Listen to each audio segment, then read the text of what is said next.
It was a quiet morning when it all started.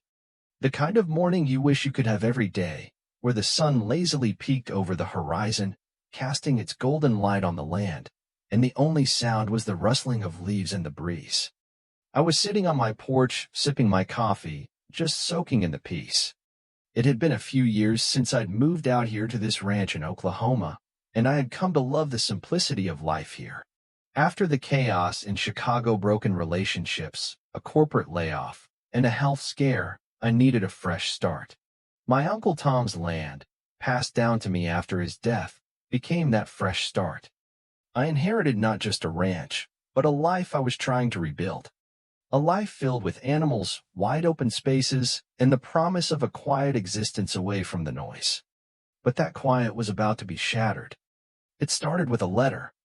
At first, I thought it was a mistake, but it came from the HOA, the Homeowners Association. Apparently, the HOA had a problem with the height of my grass.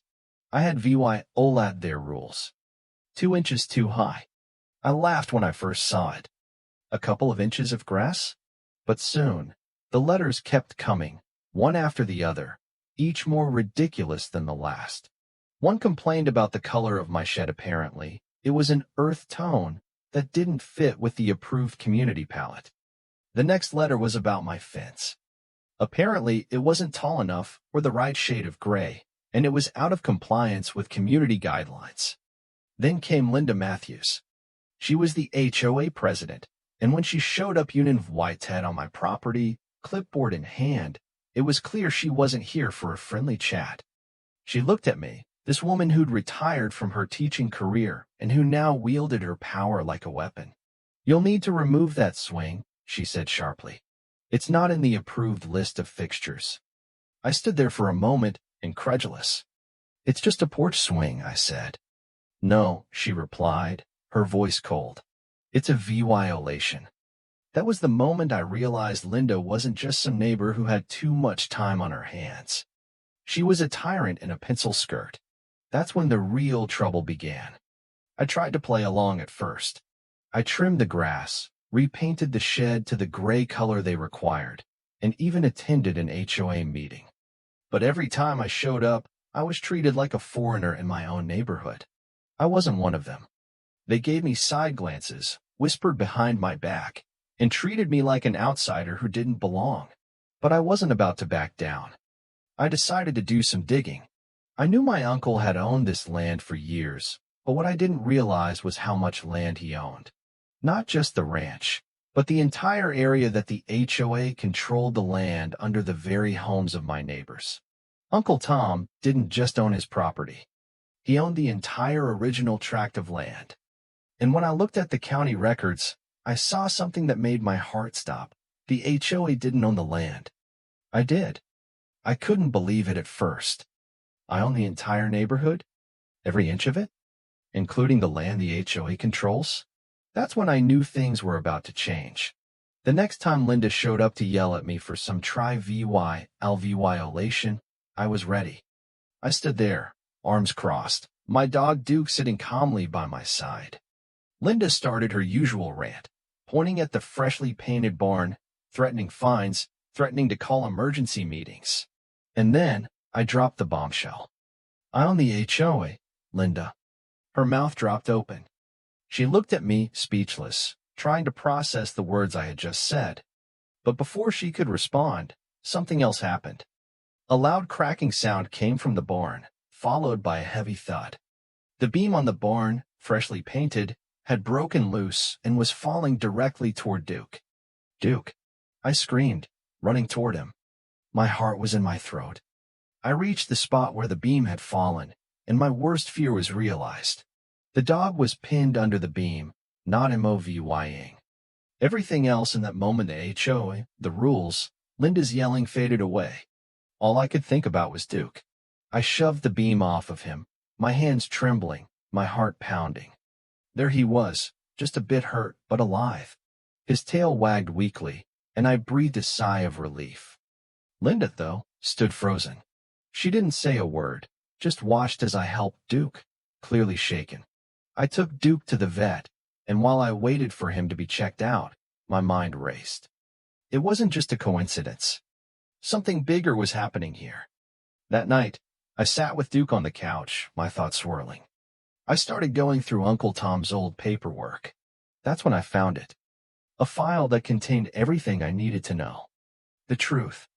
Uncle Tom had been involved in a land dispute years ago with a developer named Raymond Keys. The man had tried to buy the land for a fraction of its worth. When Tom refused, the harassment started. Fake fines, legal battles, and, according to one fire report, a suspicious barn fire. The same kind of fire I had nearly had with that beam. The same kind of accident that almost cost me Duke. And now, Raymond Keys was back, trying to use the HOA to get his hands on this land once again. But this time, I wasn't going to let him win. I wrote a letter to the HOA, informing them that I owned the land they had been controlling for years. I also requested an emergency meeting. The next morning, I dropped the letter off with Linda personally. She opened the door in her bathrobe, still half asleep, and when she saw the letter, she didn't even try to hide her fury. She slammed the door in my face. But I wasn't done. I was just getting started. The next few days were filled with tension. Linda tried to spin the situation. She sent more threatening emails, but this time, I had something she didn't, the truth. I was the rightful owner. And now, I had the documents to prove it. One morning, I got a call from Heather, a neighbor who had been quietly supportive. "Brandon, you need to come to the town hall right now," she said, her voice urgent. "Linda's planning something big." When I arrived, the place was packed with neighbors, all chattering nervously. Linda stood at the front, her usual smug expression on her face. She was pushing a motion to remove me from the neighborhood, claiming I was a danger to the community. But I wasn't about to let that slide. I stood up, my voice calm but firm. "I'm not here to cause trouble. But the truth is, I own this land, and I'm not going anywhere." I pulled out the deeds and the county records. "This is the truth," I said, letting the documents speak for themselves. The room went silent. But Linda wasn't going to give up that easily. She made a last-ditch attempt to force the community to dissolve the HOA, and Keys a clear path to take over. The only problem? We weren't backing down. I gathered support from my neighbors. People who had once been silent now stood beside me, ready to fight.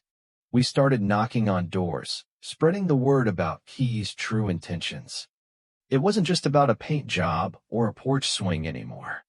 This was about saving the community from greed. The fight wasn't easy. We faced resistance, lies, and manipulation. But in the end, we won. We reformed the HOA, making it truly represent the people, not a corrupt few. But the story didn't end there. After all the Tories, after the reforms, after everything I thought was behind me, I received a text late one night. The message was simple but chilling. "You stopped Keys, but you're making enemies.